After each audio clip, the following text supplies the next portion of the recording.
All right, well, there's a new plan in Congress to fix the post office. Just go from one mess to another. It's being spearheaded by the powerful chairman of the House Oversight Committee, Darrell Issa. Now, some of the proposals are supported by post office management, but the unions, no surprise, want none of it. So can the post office stop bleeding red ink, or will it ultimately need a taxpayer bailout? Lenwood Brooks, the policy director of Public Notice, is with us now. I mean, the numbers are staggering. Do we really even need the post office at all at this point? Well, I think the post office does play a very vital role, but their finances are in awful shape, and they have to do something to address this. They didn't get far when they tried to cancel Saturday delivery.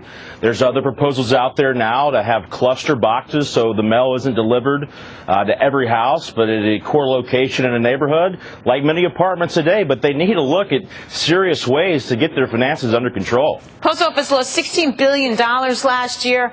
I don't know how they're going to dig themselves out of that. And to your point about this no door-to-door delivery, just put it like a box at the end of the street.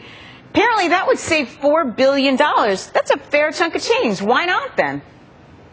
Well, it's so hard for the government to make changes, and that's unfortunate. I think they should go a lot further. I think they should look at private companies like Outbox in Austin, Texas, that actually scans the mail in a digital copy. I mean, imagine how much money the post office could save if they only gave you what you really needed, like a hard copy magazine and other things you just could read on your iPad. Those are the kind of innovations we should be seeing from our government, but unfortunately, the government's not the fastest at innovating. Yeah, I mean, I know most men will disagree with me, but I don't need a Victoria's Secret catalog 4 times a week, because that's probably how many I get at this point.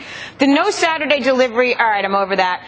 The no door-to-door thing, I'm actually kind of over that, too. The pension and benefit overhaul, though, is always the stickiest point. How do they get through that? Well, they've got to have an honest conversation with each other. They have to admit their finances are terrible. They cannot continue on with these very generous pension benefits.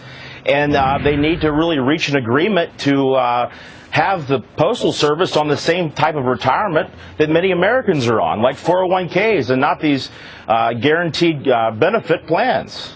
But the unions, I mean, they are gearing up. They're going to fight this tooth and nail, and we're probably going to have Saturday mail for a long, long time because of it. And then what happens? It goes completely bust, right? I think we're headed on that track. I mean, it was not that long ago where the Senate did pass a bill to reform the post office. It didn't move in the House. I still have hope that they'll do something, but if they continue on down this path, I think they are going to go bust. And they either have to have serious reforms or look to the government for a bailout, and I think that's an awful precedent.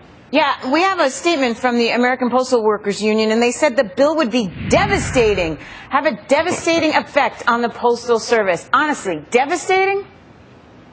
I think that's a stretch. I mean, I think unions too often look at protecting jobs instead of looking to how to maximize the workforce. I mean, we don't necessarily need these postmen going door to door. Can't they be doing something in the economy more effectively and perhaps make more money? That's what they should be doing. And one of the, I think, the most important parts of the Reform Act, Postal Reform Act of 2013 is it prevents a taxpayer bailout. It is high time we've had something like this put in a Reform Act. But again, precedent has shown we bail people out. We bail things out. It's probably not going to go, the post office is not going to be the one that we don't.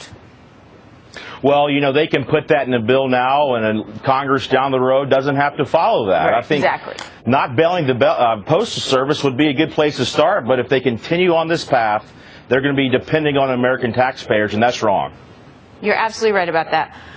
Lenwood, thank you so much for taking the time to be with us. Thank you. Honestly.